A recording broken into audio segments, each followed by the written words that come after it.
where people pick up and they start talking about it. It is brilliant. And patients come back and they always come and thank me. They said, your parents came and blessed us and we're very happy. At Hinduja Hospital, the senior lady, Mrs. Hinduja, used to go every day. My hospital is small. She used to go and visit 290 patients. She would go from room to room and ask everybody, aapko koi takleef hai kya, anything you need. And that sense of belonging of that hospital, patients were absolutely impressed. So if you can get involved with patients, I think it's a brilliant idea. So you need to look at a lot of simple things. So these are all simple things, you know. All these are tiny little things. But guess what? If they are simple to do, they are also simple not to do. And so we miss out. We don't take care of them, you know. Okay, a couple of more things. Okay, this was a brilliant thought. You know, why should you take care of your patients? Isn't it an important question? Why should you work hard on your patients? And the answer is very simple. Because they put the breakfast on your table every morning. And if you don't take care of them, I'll tell you what, first your breakfast will disappear, then your lunch will disappear, and then your car will disappear, and maybe your house. So I think we must be very cautious and do it very carefully. You don't want to. Okay, a couple of more things that it's very important to spend for, I don't know what you pathologists do, but as a clinician, I need to spend time with my patients. If I don't give them time, I think patients are going to go back unhappy. You must have a chat with them. One or two more things and then I wind up. I think there is a very important feature of differentiation. And Harvard Business Review looked at centers which were exclusive centers. And they said if you can differentiate and be a single specialty healthcare unit, for example, the Shouldice Hernia Center, they did only hernias. Then the Hepatology Center at the Royal Free Hospital, they did only liver diseases. Then you have the Breast Cancer Center, you know, the Bone Marrow Transplant Center, the Heart Institute. I think single specialty centers, I visited the ambulatory surgical centers in the US, you know, because I was starting a chain of hospitals. And they said that single specialty centers are doing absolutely brilliantly well. And from those multi-speciality big hospitals, they're coming down to single specialty units. So one of these strategies you can use is, you know, find out one area where you can differentiate and you can say, I'm very good in this, and start that center. It will help you. And that's what I did. We started a fibroid clinic because NID said there are 53 million women in this country who have fibroids. I said, hey, gynecologists, all of them do fibroids, but why not call it a fibroid clinic and start operating? Because I also hold the Guinness World Record. I can do a lot of fibroids. I can do everything. So might as well start a fibroid clinic. And it became absolutely brilliant. So focused practice is good because the patient's opinion is, if you are a knee replacement, I've been telling my orthopedic surgeons, so wouldn't you want to go to a clinic which is a knee replacement center if your mother needs knee replacement?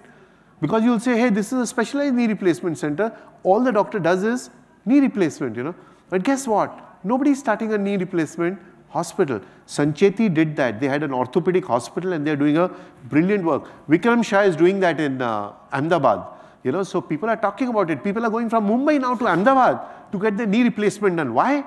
Because this guy has got a knee replacement center, Shalby Hospital. And they do some 25, 30 knee replacements every single day. So I think that's brilliant. Okay, I want to wind up and conclude by giving you just last 2-3 things.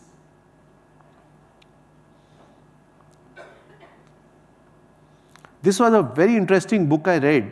It was by Fred Lee. It said, if Disney ran hospitals like if Disney took up hospitals and ran them, what would they do? And I think it was a brilliant idea.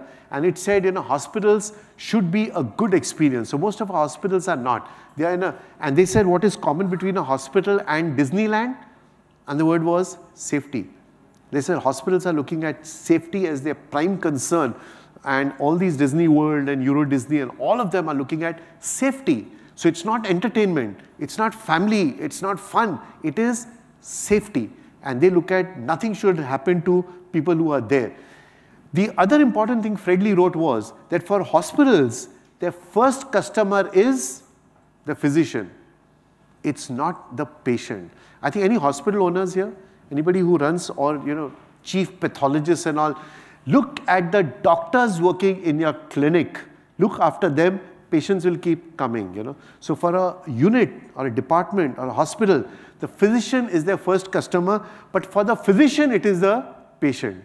So you must be taking care of them. And we need to be, patients were asked, doctors were asked, what do you think the patient likes in your hospital or in you? And he said, my competence, my expertise, my skill. And they went and asked the patient, why do you come to this hospital? They said, because the doctors are very nice. So patients were rating the hospitals because of the courtesy of the doctors, and the doctors thought that the patients were coming because of their skills and competence. So they said, doctors have to be more courteous, and the hospital people have to be more courteous for them to be good. So make courtesy more important than efficiency, and let the patients have a beautiful experience in the hospital. Okay, just a couple of things. I think we must keep asking whoever walks into your clinic, how can I help you? Do you have any more questions?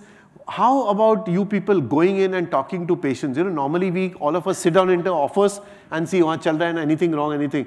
How about coming up and just talking to patients and say, are you okay? Anything? Can I help you? Are you being looked after? Do you have any other questions? Do you need any other help? I think patients will love it, And then if there is a problem, say it's my mistake. Our clinic goofed up and we'll sort it out for you. We want to deny all that, we want to run away. If there's a problem, we send in a manager and say, sort out karo jaake. You turn around and guess what? One time, just go and talk to the patient and say, I'm responsible for this place. I'm the owner of this organization.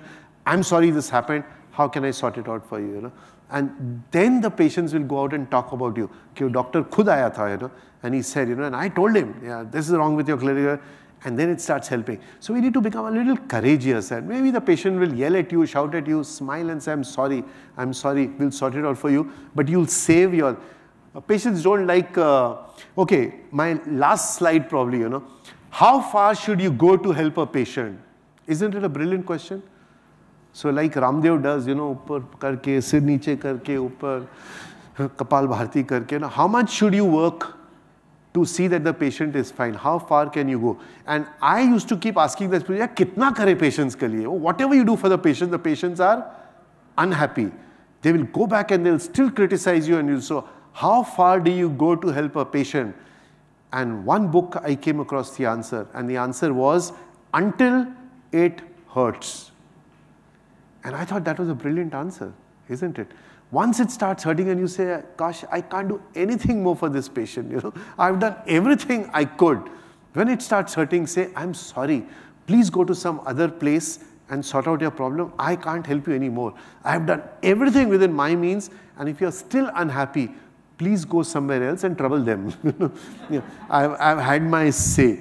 So if you can do that, I think it's absolutely brilliant.